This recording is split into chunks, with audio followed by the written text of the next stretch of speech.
apparently, if you do all these things, you're a white supremacist.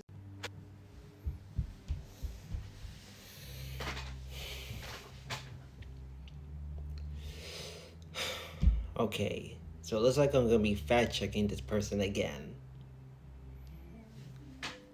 Okay, if I'm gonna fact check her, how should I fact check her? Well, while I look at her video piece by piece and decide how I should fact check her. Number one, refusing to date outside of the white race. While this seems inherently white supremacist, a lot of people don't realize that that's why they're doing it. They're just like, oh, I want to date within the race because they have similar background to me, or because I was raised around white people, so I'm attracted to white people. And they really don't realize the extent that white supremacy is playing into their dating ideals. Especially the fact that there are billions of people who don't have white skin in the world. They would be attracted to at least a few people, but they won't even consider it because of white supremacy.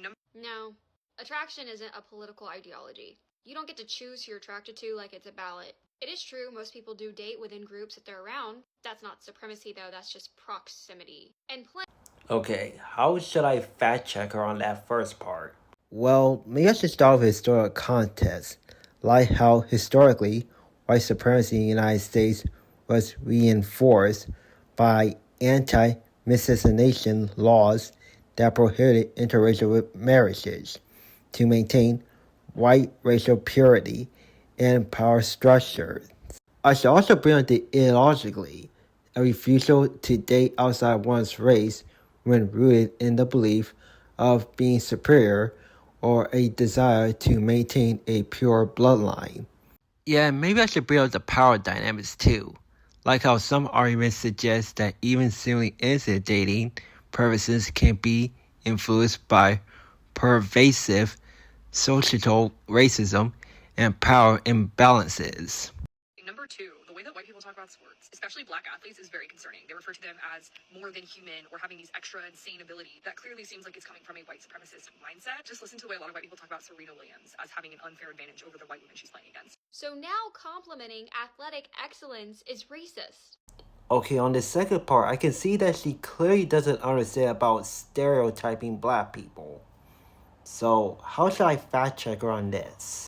Well, maybe I should look deeper into this creator's source so she can get a better understanding. Okay, I should highlight this part where it says, some may see this question as a compliment, but it is not. It is an assumption rooted in a long-standing stereotype about black people. I'll also highlight this part too, where researchers have shown that black college students perceive people who demonstrate belief that black undergraduates primarily play sports as more prejudiced. And I'll bring up this part too, how it states furthermore being perceived as to be an athlete was related to also being seen as less academically capable, particularly for judgments of men undergraduates. And lastly, I'll bring up how being naturally athletic is one of the most common stereotypes about black people across perceived gender. And number three, refusing to live in a city because it's dangerous. A lot of white people are terrified of cities, but they can't be ignored that that's where a lot of people of color live. That's where diversity is. And whether they realize it or not, their fear of these cities is largely rooted in racism. It just is. Let me know. Or hear me out, people look at crime statistics and make decisions. That's not racism, that is risk assessment. Okay, last one. So how should I respond to her in this last one? Well, how about I once again look at this creator's source?